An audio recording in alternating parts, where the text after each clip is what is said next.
So welcome to part 3 in a series where I'm addressing young men who are in crisis. And right now I want to talk about how you deal with conflict, beefs, squabbles, arguments, because a lot of young men don't know that there's another way besides breaking out a gun or a knife or beating on someone. There's other ways to do this. But the first part I want to talk about is you versus females. In this society, we don't hit females, no excuses. Let me tell you something. A lot of times our mothers told us that if a girl hits you first, then you can hit her. Well, that's wrong. That's wrong. I'm here to tell you that's wrong. You will never win that battle. If a girl hits you first and then you hit her, you will always be labeled as a woman beater. And you probably say, well, I don't care. Well, you should care, because everybody will always say, you know, he beats on women. You don't want to go through life with that tag. I had uncles who did that, and everybody gave them the side eye because they beat women. We don't like men who beat on women. You will never win that battle in the court of public opinion. And that matters, because suppose someone recommends you for a job and they go, well, I heard he hits on women. They're going to pass on you. Your opportunities are going to get smaller and smaller because of your reputation.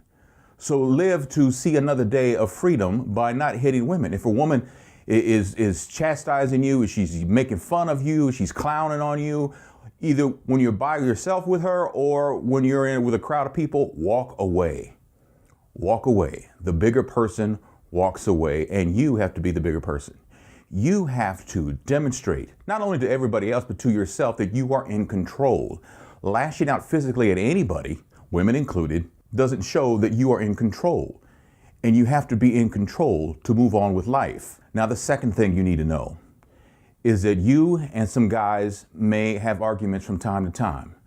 Most of the time it's going to be about nothing. I mean, it really is. And when you move forward 10 years and look back on it, you're going to see that it was about nothing. Hopefully you won't be thinking about 10 years ago while you're locked up in prison for actually murdering someone. Nothing is worth your freedom. Nothing. Walk away. There are better ways. Talk it out. Walk away and cool off for an hour, for a day, for 2 days, for a week, for a month, for whatever it takes to cool off. Walk away. You thinking you're going to take somebody out for what they did to your girl, they disrespected her. Well, they know they disrespected her, but you show respect for yourself first. We've talked about self-respect.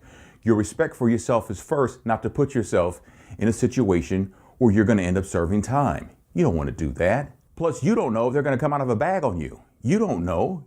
Well, I'll come out of a bag on them. Well, but what does that solve? That doesn't solve anything. My main objective here is to keep you free, keep you from being locked up, keep you from being convicted of assault, of homicide, anything like that. I don't want to see you do that. And no one has told you this.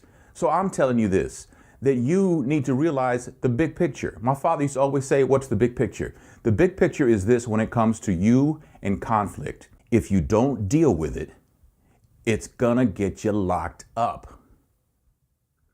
And when I say deal with it, I don't mean, well, I'll deal with this conflict by taking somebody out, by beating down somebody. I'm not talking about that.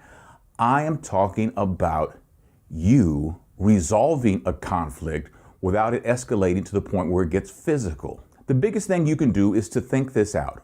What you want to do is don't put yourself in a situation where you're gonna have to get physical with women, with other guys, whatever. Don't put yourself there.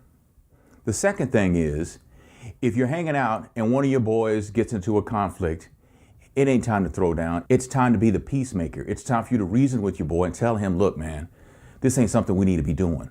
We need to rethink this whole thing. We don't need to throw down like this. This isn't the path we want to take. We can get in real trouble like this. This is what a friend does. A friend tries to talk someone out of going down a road where there's no turning back. Think about that for a second. See, I'm looking down the road, looking at your future. I'm looking ahead. I'm looking to your success. I'm trying to pave the road for you for it to be a smooth ride so you can be everything God meant for you to be. Think before you act out. It could save you a lifetime of heartbreak.